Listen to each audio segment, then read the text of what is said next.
In this video I will be showing some key mechanics in the game Hearts of Iron 4 and a few tips for your first playthrough.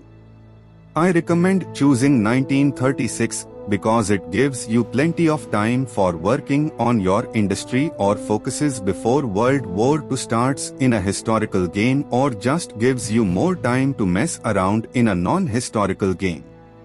Now you can pick a country you want to play as. The first countries you see will be the countries that have a unique focus tree without mods or DLC. If you want to play as another nation for whatever reason, click on Other Countries. Now you can choose your difficulty. You can hover your cursor over the buttons and it will give you an idea of what that button does. You can also choose to play Iron Man mode, which means you cannot revert to an old save. And historical AI does what you think it does. It makes the AI try to imitate what happened in real life. You can earn the game's achievements by choosing Iron Man mode and have a difficulty at least regular. If you go to custom game rules, you can mess around with things like the Lend-Lease limit to change your game to be more challenging, easy or fun. However, changing most of these settings will disable achievements. Now once you're done here, you can press the start button. Oh boy, it's time for the long part of my explanation. So please get somewhere comfy and maybe get a snack.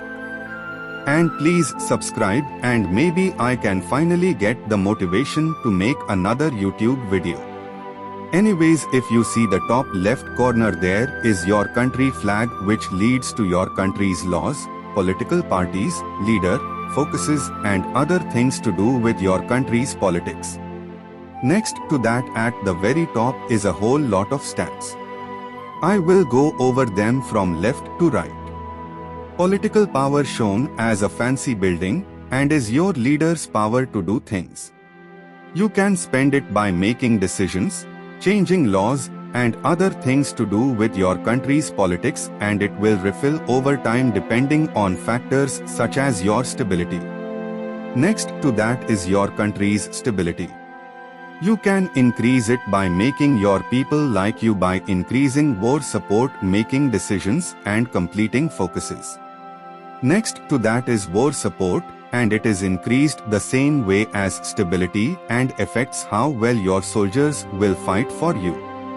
Next to that is manpower, and if you hover your cursor over it, it will tell you things like how many people are in your army currently.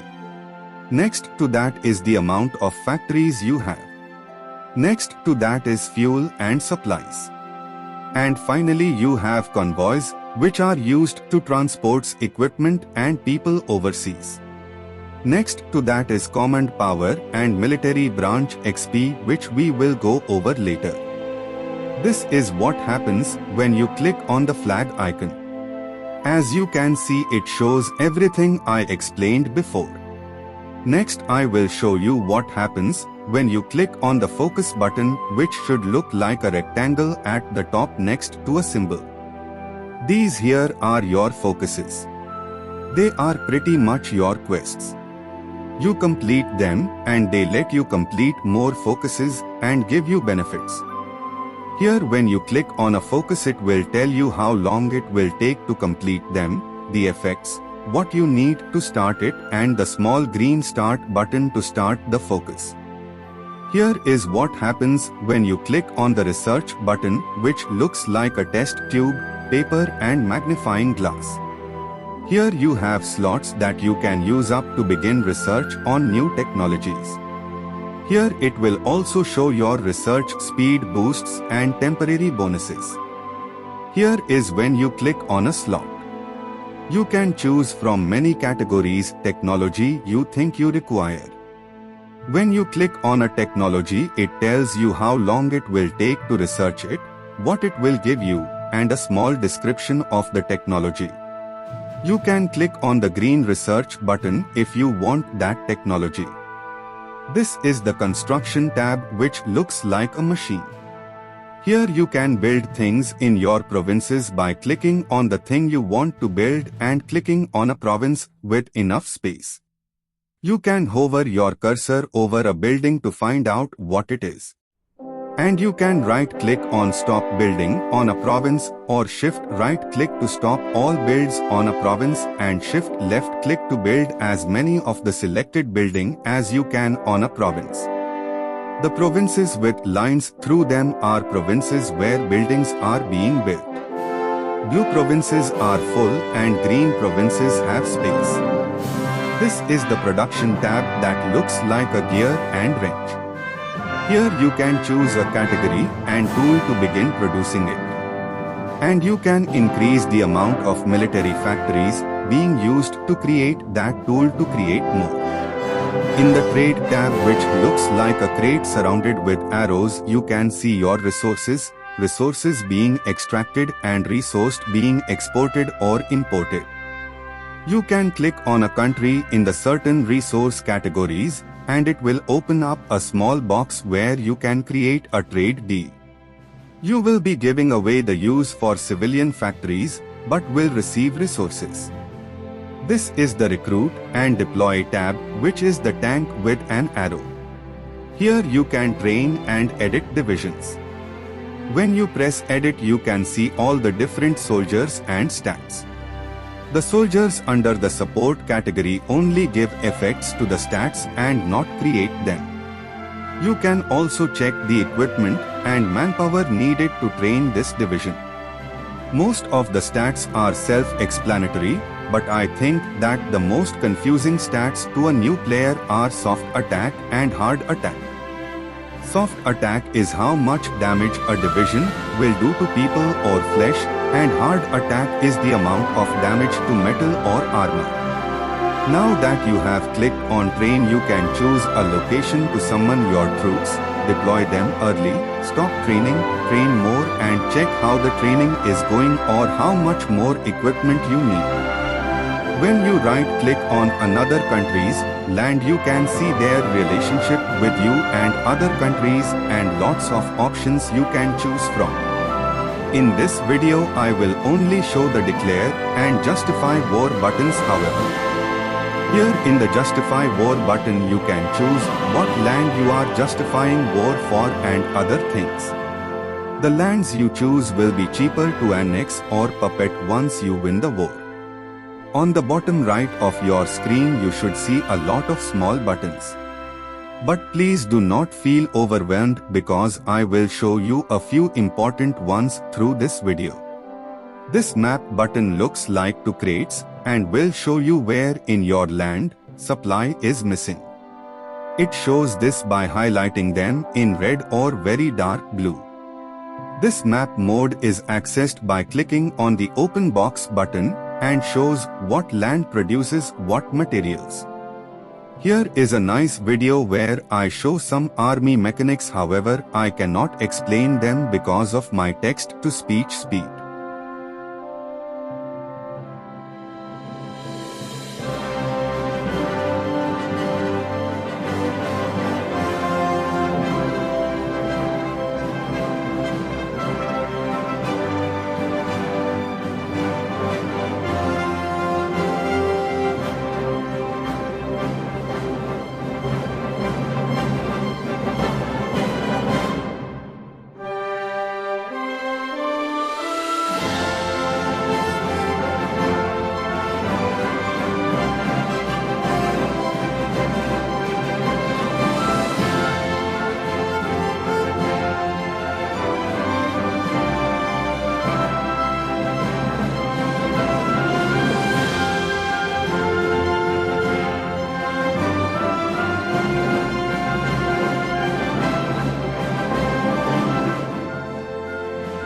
When hovering your cursor over the Start Plan button, it will show you how successful your plan may be. Finally, let's talk about command power and military XP. Command power is similar to political power, but is shown as a telephone and is used to hire generals, hire commanders and other things to do with the military. Military XP is gained by having a commander for that military branch and can be spent by learning new battle strategies, editing and creating division templates and other things to do with the people fighting your wars. Here in the Officer Codes tab that looks like a hat, you can also get people to add small buffs to your soldiers or get a theorist to research military technologies faster. Here is the Decisions tab, which looks like a judge's hammer. Here you can make decisions like creating war propaganda or banning communism. You can use this tab to gain more stability, war support, change party popularity and lots of other things. Just hover your cursor over the decision to find out what it does. Now in the Declare War button you can select your justifications and press the Send button to declare war. It will also show you on the right of the window if you want to call your allies to fight with you and what might happen after declaring war. If you click on the war notification, you can see your war's statistics. You can see things like how close the enemy is to surrender and how many people died in the war. When your soldiers are fighting, a bubble with an arrow will appear. Where the arrow is pointing is where the fight is going. For example, if an enemy is attacking you, the arrow will be pointing towards your land. And if the bubble is green, it means you are winning the battle. Now when you win the war, you are sent to a peace meeting where you can choose what you want to do with the land. More valuable land will cost more points, and to gain these points you need to contribute to the war. Here is the resistance map mode, which looks like a fire. Here you can see if people in occupied land dislikes your ruling. You can lower resistance by using the military police, support soldier or being in peace and having a very stable country. High resistance increases your risk of civil war or your construction being sabotaged by the civilians. This is the compliance map mode, which looks like a flag. Here you can see how much people like your ruling. The more people like your ruling, the less resistance will appear. This concludes my video. I am sorry if I left out some key information because I had some unexpected difficulties when I made this video, so if there's some information you seek or want tips or mod DLC suggestions, please join my Discord server and pick or DM me or comment on this video. And if you made it this far into the video, you obviously like my content and should subscribe. Goodbye, and remember to drink your water.